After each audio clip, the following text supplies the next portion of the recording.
दोस्तों, अगर आपको भी चेन्नई और दिल्ली के बीच रोंगटे खड़े कर देने वाला मुकाबला पसंद आया हो तो हमारे इस वीडियो को दिल से एक लाइक जरूर कीजिएगा। आज की वीडियो का लाइक टारगेट केवल 400 लाइक का है। दोस्तों, दिल्ली और चेन्नई के बीच मुकाबला देखकर पूरा क्रिकेट जगत दांतों तले उंगली दबाने पर मजबूर हो गया।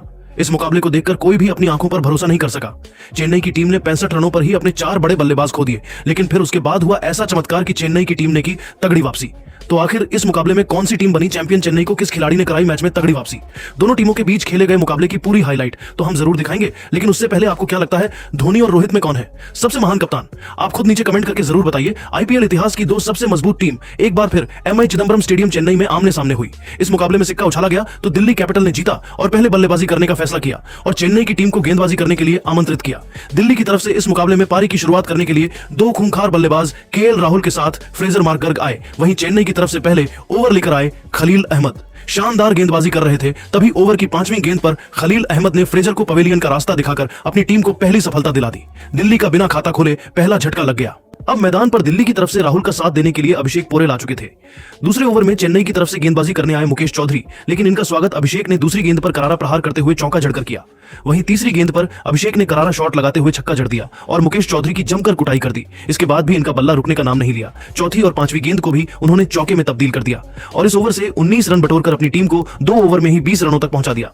तीसरे ओवर में गेंदबाजी करने आए एक बार फिर खलील अहमद। इस ओवर में भी खलील अहमद ने बेहतरीन गेंदबाजी की। उन्होंने केवल 4 रन दिए।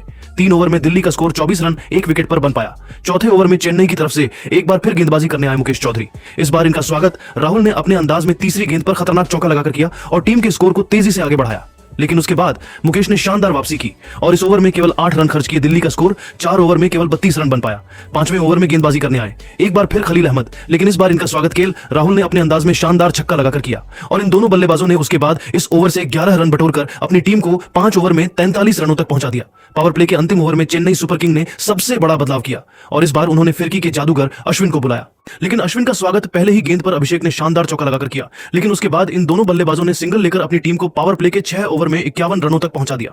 वहीं दोनों खिलाड़ियों के बीच अर्धशतकीय साझेदारी भी पूरी हो गई। पावर प्ले के बाद 7वें ओवर में चेन्नई की तरफ से एक बार फिर बॉलिंग स्पेल में सबसे बड़ा बदलाव देखने को मिला और इस बार ऋतुराज गायकवाड़ ने सबसे अधिक भरोसा जताकर रविंद्र जडेजा को गेंद थमाई और जडेजा ने भी उनकी उम्मीदों पर खड़े उतरते हुए अभिषेक को ओवर की 5वीं गेंद पर पवेलियन का रास्ता दिखाकर अपनी टीम को दूसरी बड़ी सफलता 54 रनों के स्कोर पर दिला दी। अभिषेक टीम के लिए 33 रन बनाकर पवेलियन लौट गए, लेकिन राहुल अभी भी मैदान पर टिके हुए थे। उनके साथ देने के लिए अब कप्तान अक्षर पटेल आ चुके थे। इन दोनों खिलाड़ियों के कंधों पर टीम की पूरी जिम्मेदारी थी।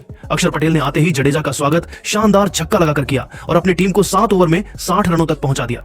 8वें ओवर में गेंदबाजी करने के लिए एक बार फिर रविचंद्र अश्विन आए। शानदार गेंदबाजी कर रहे थे, लेकिन ओवर की अंतिम गेंद पर आरक्षण पटेल ने चौका जड़कर अपनी टीम को 8 ओवर में 67 रनों तक पहुंचा दिया। 9वें ओवर में चेन्नई की टीम ने अपनी बॉलिंग में एक बार फिर बड़ा बदलाव किया और इस बार उन्होंने पर्पल कैप होल्डर नूर अहमद को बुलाया, लेकिन उनका स्वागत 5वीं गेंद पर अक्षर पटेल ने शानदार चौका लगाकर किया और टीम के स्कोर को तेजी से आगे बढ़ाया। 9 ओवर में दिल्ली कैपिटल का स्कोर 76 रनों तक 2 विकेट पर पहुंच गया। 10वें ओवर में एक बार फिर गेंदबाजी करने के लिए आए अश्विन। बेहतरीन गेंदबाजी कर रहे थे। अपनी जाल में बल्लेबाजों को जकड़ कर रखा हुआ था। दिल्ली को एक रन बनाना काफी मुश्किल हो रहा था। इस ओवर में अश्विन ने केवल 6 रन दिए। 10 ओवर में दिल्ली का स्कोर केवल 82 रन बन पाया। अभी तक मुकाबला पूरी तरह से बराबरी पर चल रहा था, लेकिन इन दोनों खिलाड़ियों के बीच अच्छी साझेदारी पनपती हुई दिखाई दे रही थी। दिल्ली की टीम थोड़ा सा मैच में आगे निकल रही थी। चेन्नई की तरफ से 11वें ओवर में गेंदबाजी करने आए एक बार फिर नूर अहमद। इनका स्वागत राहुल ने दूसरी ही गेंद पर खतरनाक छक्का लगाकर इनका स्वागत किया, लेकिन नूर अहमद ने इसी ओवर की चौथी गेंद पर अक्षर पटेल को क्लीन बोल्ड कर उनके चारों खाने चित कर दिए और अपनी टीम को तीसरी सफलता 90 रनों के स्कोर पर दिला दी। अक्षर पटेल टीम के लिए 21 रन बनाकर पेवेलियन लौट गए। चेन्नई की टीम मैच में अब वापसी करती हुई नजर आ रही थी, लेकिन राहुल एक तरफ से मैदान पर टिके हुए थे। उनके साथ देने के लिए अब नए बल्लेबाज समीर रिजवी आ चुके थे। इन दोनों खिलाड़ियों के कंधों पर टीम की पूरी जिम्मेदारी आ चुकी थी। इन दोनों बल्लेबाजों ने मिलकर टीम को 11 ओवर में 92 रनों तक पहुंचाया। चेन्नई की तरफ से 12वें ओवर में भी बड़ा बदलाव दिखा और इस बार गेंदबाजी करने के लिए मतिशा पथिराना को बुलाया। उन्होंने भी शानदार गेंदबाजी की, लेकिन ओवर की अंतिम गेंद पर राहुल ने शानदार चौका जड़कर अपनी टीम को 12 ओवर में 103 रनों तक पहुंचा दिया। चेन्नई की तरफ से 13वें ओवर में एक बार फिर गेंदबाजी करने आए रविंद्र जडेजा, लेकिन इनका स्वागत राहुल ने 2 कदम आगे बढ़कर शानदार छक्का लगाकर किया और अपने अर्धशतक की तरफ बढ़ गए और इस ओवर से 10 रन बटोरकर अपनी टीम को 13 ओवर में 113 रनों तक पहुंचा दिया। 14वें ओवर में एक बार फिर गेंदबाजी करने आए पथिराना। इसी ओवर की दूसरी गेंद पर राहुल ने सिंगल लेकर अपना अर्धशतक 33 गेंद में ठोक दिया। उसके बाद रिजवी ने शानदार चौका जड़कर टीम के स्कोर को तेजी से आगे बढ़ाया और अपनी टीम को 14 ओवर में 121 रनों तक पहुंचा दिया। इसके बाद भी दोनों बल्लेबाज रुके नहीं है। राहुल और रिजवी टीम के स्कोर को तेजी से आगे बढ़ाने लगे और अपनी टीम को 16 ओवर में 146 रनों तक पहुंचा दिया। लेकिन समीर रिजवी जल्दबाजी कर बैठे और अपना विकेट खलील अहमद को 17वें ओवर में दे दिया और अब मैदान पर राहुल का साथ देने के लिए से स्टब्स आ चुके थे। इन दोनों खिलाड़ियों ने मिलकर टीम के स्कोर को तेजी से आगे बढ़ाया। चेन्नई के हर गेंदबाजों की जमकर कुटाई की। दिल्ली का स्कोर रॉकेट के रफ्तार की तरह आगे बढ़ रहा था। राहुल अपने शतक की तरफ बढ़ रहे थे, लेकिन अंतिम ओवर में राहुल ने अपना विकेट पथिराना को दे दिया। दिल्ली कैपिटल को 179 रनों के स्कोर पर पांचवा झटका लग गया। राहुल टीम के लिए 77 रन बनाकर पेविलियन लौट गए। वहीं दूसरी गेंद पर आशुतोष भी रन आउट होकर पवेलियन लौट गए। लेकिन दिल्ली कैपिटल्स की टीम ने चेन्नई के सामने 20 ओवर में 184 रनों का लक्ष्य रख पाई। इस लक्ष्य का पीछा करने उतरी चेन्नई मैदान पर आए रचिन रविंद्र के साथ कानवे।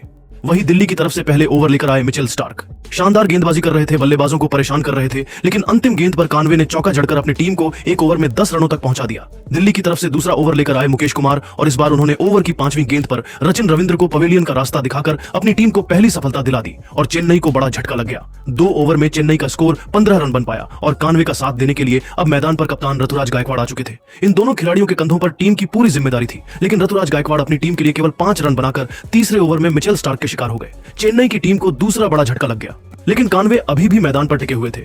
उनके साथ देने के लिए अब विजय शंकर आ चुके थे। इन दोनों बल्लेबाजों ने मिलकर टीम के स्कोर को धीरे धीरे आगे बढ़ाया और 4 ओवर में 22 रनों तक पहुंचा दिया।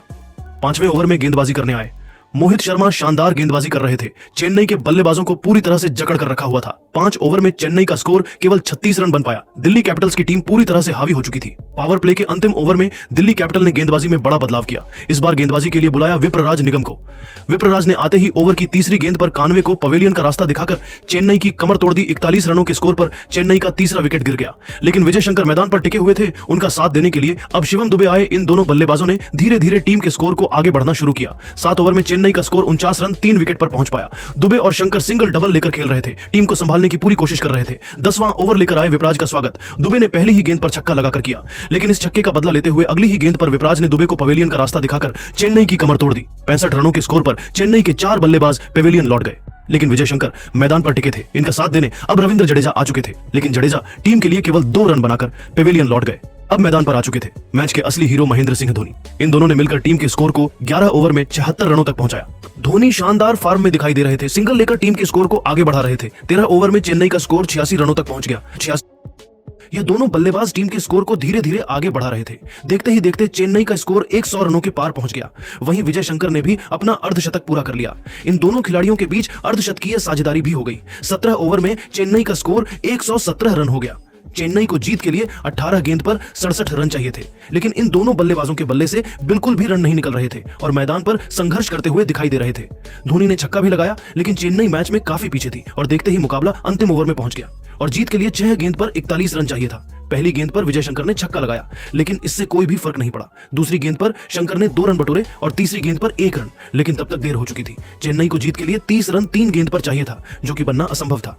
चौथी गेंद पर धोनी ने भी चौका लगाया, लेकिन टीम को जीत नहीं दिला सके और दिल्ली कैपिटल्स की टीम ने इस मुकाबले को आसानी से अपने नाम कर ली और चेन्नई की टीम को अपने घर में ही हार का सामना करना पड़ा। तो दोस्तों, अब आपको क्या लगता है, इस बार आईपीएल की चमचमाती हुई ट्रॉफी कौन जीतेगा? आप खुद नीचे कमेंट करके जरूर बताइए और ऐसे ही नई नई वीडियो के लिए हमारे चैनल को जरूर सब्सक्राइब करिए। धन्यवाद।